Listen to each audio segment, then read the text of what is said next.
देश को कैसे सब अपनी अपनी राजनीति में देश को कैसे डुबोने में लगे, जरा इसको देखिए। आइए।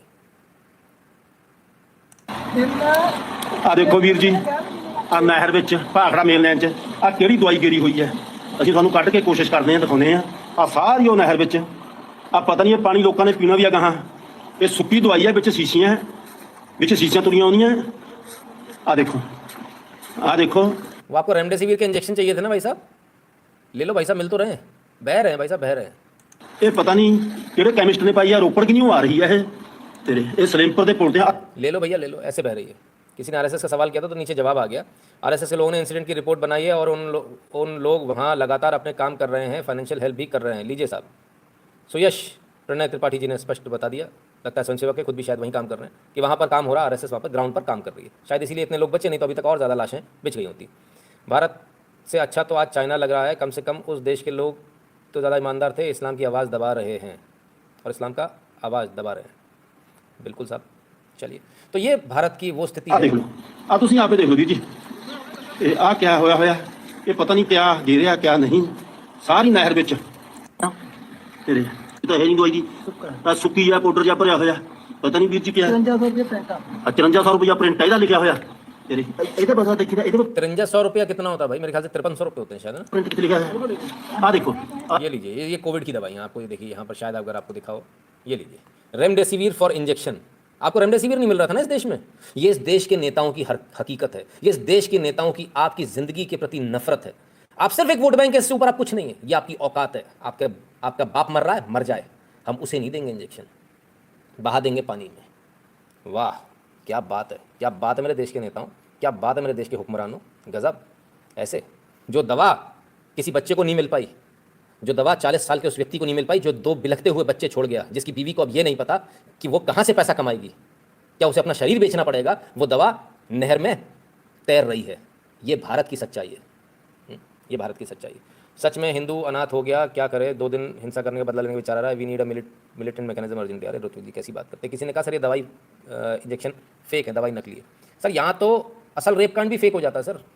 जब आप सत्ता में बैठते हो ना, बहुत आसान होता है, एक लाइन ही तो लिखवानी है, फर्जी दवाइयाँ हैं। पकड़ी गई ना चोरी, तब फर्जी हो जाएगी। जो चोरी पकड़ी गई तो फर्जी हो जाएगी, लैब रिपोर्ट बन जाएगी खटाखट। मेरी तो लैब रिपोर्ट है यार, मैं बैठा हूँ ना सत्ता में, बना दो भाई नकली है।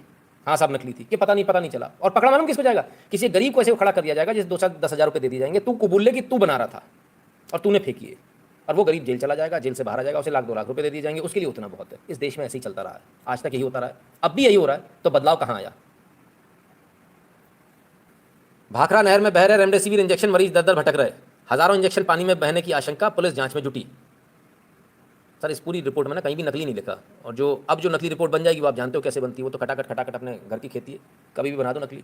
जब मन चाहेगा तब असली बना देंगे, जब मन चाहेगा नकली बना देंगे। वो रखे ना अपने पहुंचने वाले, चमकाने वाले, नकली था, वीडियो वायरल, गैंगरेप हो रहा है, और ये उल्टा पड़ गया, फटाफट चमकाया, नकली था, फेक वीडियो। समझो सर, कब समझोगे आप, सब कुछ फेक हो गया, दंगा ही नहीं हुआ।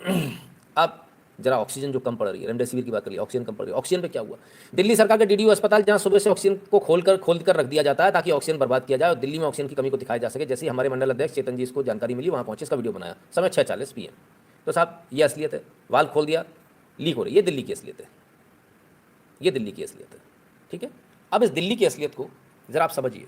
देश में एक तरफ ऑक्सीजन नहीं है, सुप्रीम कोर्ट कह रहा है ऑक्सीजन दो, और ऑक्सीजन मिल रही है, सबसे ज़्यादा मिल रही है पूरे देश में, तब उसको खोल दिया जा रहा है। इस करें क्या, इस ऑक्सीजन को जबरदस्ती लगा तो देंगे नहीं, आदमी मर जाएगा एक्सेस ऑक्सीजन में, तो करें क्या, उड़ा दो, खोल दो, जाने दो, जहाँ से आई थी वहीं चली गई वातावरण में। दिल्ली में तो वैसे भी ऑक्सीजन कम है, दिमाग लगा होगा ना, दिल्ली में तो यार वैसे ही पॉल्यूशन ज़्यादा है, ऑक्सीजन कम है, एक काम करो ऑक्सीजन के टैंकर लाकर खोल दो। तो दिल्ली में ये काम चल रहा है, मतलब एक से बढ़कर एक है। वहाँ बंगाल में कोई पिट रहा तो यहाँ दिल्ली वाले कोई कम नहीं है। तो कहाँ फंस गया ये देश भाई, समझ में नहीं आ रहा, किन चोरों के बीच में फंस गए हैं, ये जनता कैसे फंस गई है। पर कैपिटा कल किसी ने कमेंट किया था, इतना लगना है तो कुल मिलाकर इतना होता, ऑडिट क्यों नहीं हो रहा भाई, ऑडिट के लिए क्यों नहीं तैयार हुआ आप। सरकार कहती है ऑडिट करा लो, दूसरे ऑडिट कराने को तैयार नहीं है। तो सर और क्या क्या हो रहा है, 40 वेंटिलेटर शौचालय में खराब हो गए, चूरूपाली राजस्थान की घटना है, 37 धूल खा रहे हैं, वेंटिलेटर नहीं है, ऑक्सीजन दे दो तो ऑक्सीजन फैला रहे हैं, वेंटिलेटर दे दो तो वेंटिलेटर खराब है साहब, ये स्थिति है। और क्या, और आप आगे आइए, इसके बाद ऑक्सीजन का घोटाला और क्या क्या चल रहा है दिल्ली के अंदर, जो दिल्ली इतनी ऑक्सीजन मांग रहा है। ऑक्सीजन से पहले आपको क्या लगता है सिर्फ पंजाब में बह रही है दवाई, तो वैक्सीन को भी तो देख लीजिए, वैक्सीन का वेस्टेज देख लीजिए कहाँ कितना है। लक्षद्वीप 9.76, तमिलनाडु 8.83, असम 7.70, मणिपुर 7.44, हरियाणा 5.27। ये टॉप 5 स्टेट है। जरा बताएंगे मुझे कहाँ कहाँ किस किसकी सत्ता है? लक्षद्वीप किसके अंडर में है? कोई बताएगा मुझे? 9.76 है। मेरी जानकारी सर कम है, मैं थोड़ा कम पढ़ा लिखा आदमी हूँ। प्लीज़ लक्षद्वीप के बारे में बता दीजिए, गूगल कर लीजिए, नहीं आ रहा हो तो मिल जाएगा सर, है ना? ठीक है ना? तमिलनाडु, खैर ये तो इससे मतलब ही नहीं रखना हमको। असम, यहाँ किसकी सरकार है? 7.70। मणिपुर 7.44, हरियाणा 5.72। सर मैं थोड़ा कम पढ़ा लिखा हूँ, इसलिए मैं आप लोगों से पूछ लेता हूँ ना, आप लोग मेरी मदद कर दिया करो, क्योंकि मेरे को थोड़ी कम नॉलेज है। तो वैक्सीन की भी बर्बादी हो रही है। अरे हमको लगा दो यार, हमको वैक्सीन नहीं मिल रही है, सेकंड डोज के लिए हम परेशान हो रहे हैं, हमको सेकंड डोज चाहिए। भैया इतनी सारी बर्बाद कर रहे हो आप, हमको भेज दिया करो, हम अपने सेंटर बना लेंगे सर, यहाँ पे सेंटर बना लेंगे अपने, हम यहाँ फ्री लगा देंगे लोगों को, एक डॉक्टर भी फ्री का खड़ा कर लेंगे हमारी तरफ से फ्री, हम उसको पैसे दे देंगे, हमें कोई दिक्कत नहीं है। बर्बाद मत करो सर, बर्बाद। ये राजनीति के चक्कर में मत करो, लोग मर रहे हैं सर, निवेदन है। राजनीति आप लोगों को, आपकी मुबारक हो, इस देश के नागरिक को राजनीति से ज़्यादा मतलब नहीं है, उसको सिर्फ इतना मतलब है 2 वक्त की रोटी मिल जाए, बिजली आ जाए, पानी आ जाए, सड़क मिल जाए, बस। यदि इस सब के चक्कर में उसको अपनी जान गंवानी पड़ रही है, चाहे वो बंगाल के नाम पर, चाहे वैक्सीन नहीं मिलने के कारण, या रेमडेसिविर नहीं मिलने के कारण, या ऑक्सीजन नहीं मिलने के कारण, तो ये शर्मनाक है। इस देश के नेताओं को डूबकर मर जाना चाहिए। ये सफ़ेद कुर्ते में बहुत काले दिल हैं यार आप लोगों के, बहुत काले दिल हैं। बड़ा दर्द होता है आप लोगों को देखकर, बड़ा गजब है। ऑक्सीजन की सिलेंडर की कालाबाजारी देख लीजिए। पुलिस का शिकंजा, कथित कांग्रेसी नेता अपने घर में अवैध रूप से जमा कर रहा था ऑक्सीजन सिलेंडर, पुलिस ने किया बरामद। लो साहब, फरीदाबाद में पकड़े गए कथित कांग्रेसी नेता, धर लिए गए साहब। कमाल हो गया। राजेश उपाध्याय जी कहते थैंक यू, धन्यवाद भैया। तो साहब गजब हो गया ये तो, मतलब ऐसे ऐसे कमी दिखाई जाएगी कि देश के अंदर ऑक्सीजन सिलेंडर नहीं है, देश के अंदर ऑक्सीजन नहीं है, अंदर रख रख के।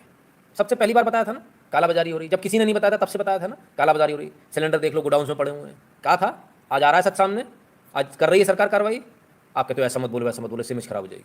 अगर मैं उस समय इमेज खराब करने के चक्कर में पड़ा रहता तो आज छापे पड़ रहे होते क्या?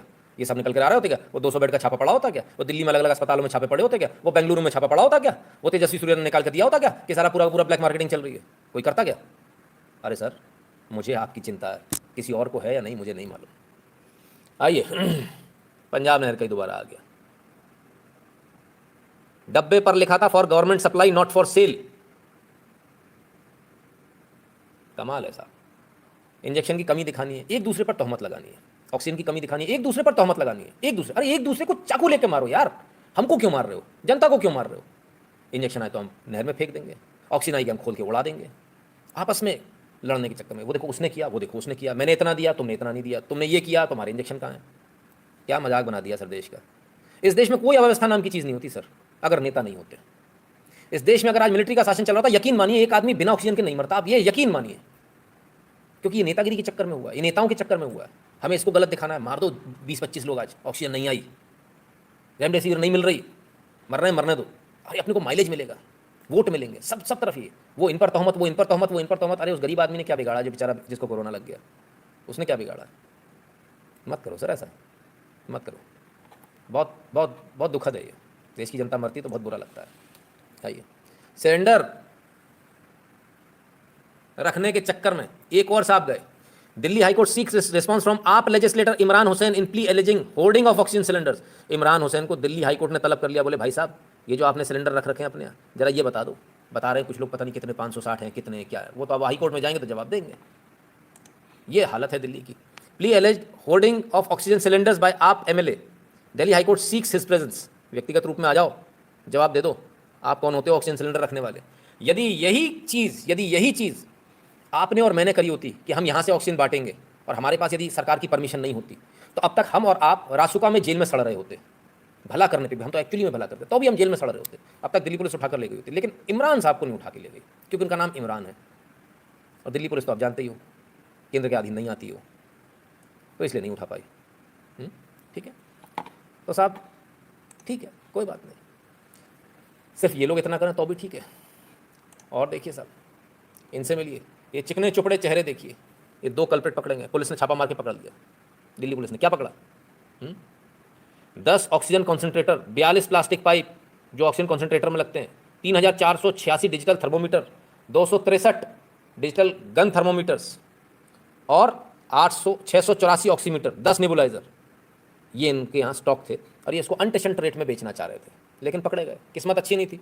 देखो किस्मत अच्छी की बात नहीं है, किसी नेता से सेटिंग नहीं करी होगी। यहाँ कोई पार्टी नहीं चलती भैया, कोई भी चलेगा, सब आपस में मिले हुए हैं। किसी भी को भी पकड़ लेते ना तो ये छापा नहीं पड़ता पुलिस का, जेल नहीं जाते आप। खत्म बात। और देख लीजिए ऑक्सीजन कॉन्सेंट्रेटर्स का हाल, कहाँ कहाँ ऑक्सीजन कॉन्सेंट्रेटर्स रखे हुए हैं। अभी रुक जाओ, अभी गिनते हैं। ये ऑक्सीजन कॉन्सेंट्रेटर्स रखे हुए हैं, क्वांटिटी देखिए। ये तो होर्डिंग बना था यहाँ तो। ऊपर भी है। ये रहे ऑक्सीजन कॉन्सेंट्रेटर, ठीक है। दिल्ली की शान, कोई चाय की दुकान है साहब। तो साहब ये है दिल्ली की शान और चाय की दुकान। अब ये चाय की दुकान किसकी है, आइए देखते हैं ये चाय की दुकान किसकी है। ये चाय की दुकान बताई जा रही है, ये चाय की दुकान बताई जा रही है, just a moment, give me a second, इन भाई साहब की। और ये भाई साहब कौन है? ये भाई साहब हैं नवनीत कालरा। नवनीत कालरा जी की फोटो किस किस के साथ है जरा ये देखिए, आइए। और दिखाऊं? ओ हो ओले बेबी, जोरू का गुल्ला, ये कहाँ से आ गया? चलो कोई बात नहीं, चलो भाई देखते जाइए। हरभजन, पीछे खड़े भाई साहब, इन भाई साहब को पहचानते ही हैं आप। ये नवनीत कालरा जी हैं जो ब्लैक मार्केटिंग कर रहे थे, ठीक है ना। जो लोग आपके स्टार्स हैं ना, जो आपके हीरो हैं, उनकी असलियत ये है भाई साहब। इस असलियत को समझिए आप, पहचानिए इस असलियत को, इस असलियत को देखिए आप। डेलिकेसीज खिलाई जा रही हैं इनको, इतना तो कोई खा भी नहीं सकता यार, लेकिन साहब ना ना ना खिलाई जाएगी। तो ये है उन लोगों की असलियत जिनको आप हीरो मानते हो, स्टार मानते हो। वो सिर्फ वहाँ जाते हैं जहाँ पैसे वाले लोग होते हैं, उन्हें मतलब नहीं होता कौन सही है कौन गलत है। वहाँ गए, पैसे भी मिले होंगे, खाना भी फ्री खाया होगा, फोटो भी खिंचवा ली, बढ़िया, हो सकता है संबंध भी हो, व्यापारिक संबंध भी हो, क्या मालूम। तो साहब नवनीत कालरा जी के फेसबुक पोस्ट, पुरानी फेसबुक पोस्ट 2019 की, 28 जनवरी 2019, क्या लिखते हैं? रीपोस्ट था ये 2015 का। It was wonderful surprise by and a great honour to host the first family of India at town hall lunch for today. ये फर्स्ट फैमिली ऑफ इंडिया कब बने, हमें ये आज तक समझ में नहीं आया। फर्स्ट फैमिली आप जानते हैं किसको बोलते हैं? प्रथम नागरिक भारत का राष्ट्रपति होता है, तो प्रथम फैमिली कैसे बन गई भाई, मुझे अभी तक समझ में। बहरहाल भाई साहब, तो नवनीत जी के संबंध बहुत गहरे हैं, आप समझिए। तो ऑक्सीजन कॉन्सेंट्रेटर्स के जो अभी जो पकड़ा गया था, देखो सर, अगर आप ये उम्मीद कर रहे हो उसमें कुछ कार्रवाई होगी, तो सर फिर यही कहूँगा कि ग्रो अप। ऐसा नहीं होता यार, कम ऑन, फिल्मों में होता है, वो नायक फिल्मों में होता है, असलियत में तो ऑक्सीजन खोल देने वाला नायक होता है, समझो आप। तो साहब ये हाल है। डॉक्टर नवनीत कालरा, कोई पूछ रहा सर हमको नहीं मालूम, सर हमको तो इतना ही नाम मालूम चला, नवनीत कालरा, है ना। इनका वो कोई चाय की दुकान है, क्या नाम है उसका, मैं 1 मिनट देख के बताता हूँ आपको, अगर मुझे मिल जाता तो। और बहुत बहुत बड़े संबंध हैं इनके, बहुत बड़े संबंध है साहब, बहुत बहुत ऊँचे संबंध है ना। वो चाय की दुकान जो हमने आपको दिखाई थी, ठीक है। तो ये है साहब, ठीक है। चलिए, तो अभी किसकी फ़ोटो थी आपके सामने? क्रिकेटर्स की, ओके ओके, हाँ इन्हीं की ना। ओ हो, अच्छा अच्छा, अरे अरे अरे साथ में ही है, अच्छा अच्छा, जोड़ी बनी रहा भैया। हाँ तो क्या हुआ? Anushka Sharma, Virat Kohli donate 2 crore start fundraiser for कोविड-19 relief, we will overcome this together. और एक गजब साहब, 2 करोड़ किसको दिए? किट्टो को। अच्छा जी, 2 करोड़ रुपए दिए। ये सर, ये 2 करोड़ रुपए कहाँ से आए सर? ये वही वाले हैं क्या फोटो खिंचाई वाले? ये वही कॉन्सेंट्रेटर वाले हैं क्या? बड़ा गजब का नेक्सस है साहब। एक तरफ से कॉन्सेंट्रेटर की ब्लैक मार्केटिंग होगी, दूसरी तरफ से 2 करोड़ रुपए दान में हो जाएंगे। ये सब चल क्या रहा है? ये नेक्सस क्या है? ये पूरा कोई समझाएगा? पूछेगी पुलिस, अदालत पूछेगी? उम्मीद कम है। कॉन्टैक्ट्स बहुत तगड़े हैं भाई, उम्मीद बहुत कम है। हाँ, आप और मैं होते तो अभी तक बैंत पड़ रहे होते हमारे अंदर, थाने के अंदर अभी तक हमारी तशरीफ को लाल सलाम कर दिया गया होता तरीके से एकदम। और हम फिर उस पर आ जाते कि भाई साहब जिधर साइन कराना करा लो, जो अंगूठा लगाना लगा लो, फिर हम इस पर आ जाते। मार में बहुत दम है सर।